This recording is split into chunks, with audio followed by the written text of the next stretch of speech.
Bonjour à tous, dans cette vidéo nous allons vous présenter les nouveautés du logiciel Keynote pour sa version du 31 mars 2020. Donc cette version nous apporte quelques nouveautés très sympathiques. Alors première nouveauté, c'est les thèmes.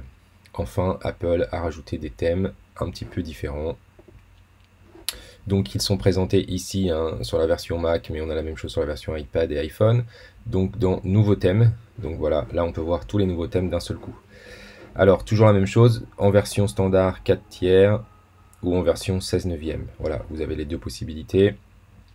Alors si vous ne savez pas comment on peut faire, en fait on peut aller voir un petit peu à quoi ça ressemble. Donc ici, une fois que votre fichier est ouvert, dans Format, changer le modèle, en fait vous voyez toutes les diapositives qui sont pré-construites de la part d'Apple. Voilà, avec des designs, des polices, des fonds bien spécifiques. Donc ça c'est le premier modèle, très coloré. Ensuite on peut changer ici, modifier le thème, et du coup on prend le deuxième avec quelque chose d'un petit peu plus sombre. Voilà, donc avec des polices très sympas, avec une couleur qui change à l'intérieur en dégradé. Voilà, ce qui vous permet bien sûr de les remodifier par la suite, ça il n'y a pas de souci. Ensuite, troisième thème nouveau. Voilà, donc un thème clair, toujours pareil, un thème clair avec des diapos un petit peu plus colorés, un petit peu plus fun. Voilà.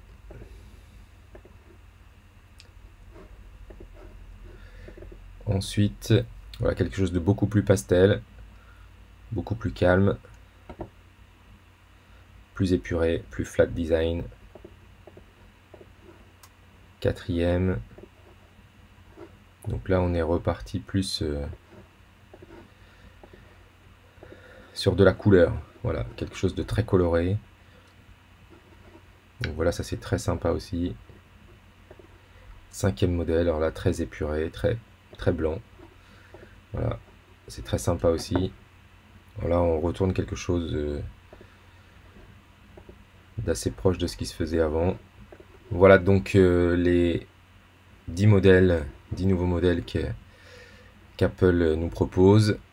Et vous avez la même chose dans Pages, vous avez aussi des nouveaux modèles qui sont proposés. Donc ça c'est la première grosse nouveauté. Deuxième grosse nouveauté, alors là, qui pour moi va changer beaucoup de choses, c'est quand vous collaborez. Donc on imagine que votre document là, vous le partagez et vous collaborez avec quelqu'un.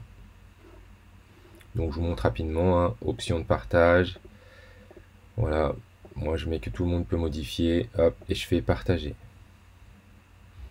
On envoie le lien par mail, peu importe, mais mon document il est mis en collaboration. Donc pour savoir si votre document il est en collaboration, c'est là. Si vous voulez désactiver la collaboration, dans les options de partage, ici, voilà, vous arrêtez le partage. Mais ce qui se passait avant, c'est que si j'étais hors ligne, je ne pouvais pas modifier mon document. Donc c'était assez problématique. Là maintenant, regardez, dès que je vais passer hors ligne, donc je désactive mon Wi-Fi, je vais avoir un message. Si par exemple, hop, je vais ajouter une nouvelle diapositive, voilà, j'ai un message là qui me dit que, eh bien, je suis hors ligne, mais je peux continuer à travailler. Donc là, avant, c'était assez problématique parce que dès qu'on avait une coupure internet, on était bloqué. On ne pouvait plus travailler, on était obligé de faire une copie du document, voilà, puis ensuite la réenvoyer voilà, vers le cloud, c'était pas très pratique. Donc là, on a fait quelques petits tests et c'est vraiment bien fait. C'est-à-dire qu'on peut travailler à plusieurs sur le document. Après, ça synchronise. Alors, le seul petit hic, c'est que si on travaille sur la diapo 2, par exemple, c'est celui qui aura fait la dernière modification qui va passer. Voilà, c'est la dernière modification qui passera.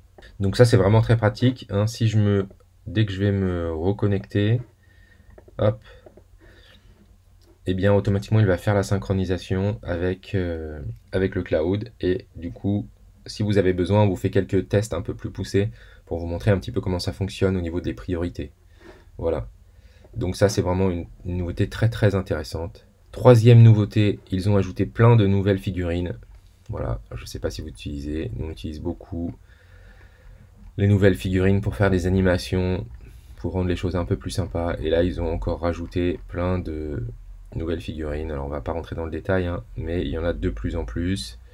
Voilà, ce qui permet de faire des animations libres de droit sans problème, ce qui est vraiment très très pratique, hein. Donc vous avez un moteur de recherche ici, hein, si vous voulez taper quelque chose.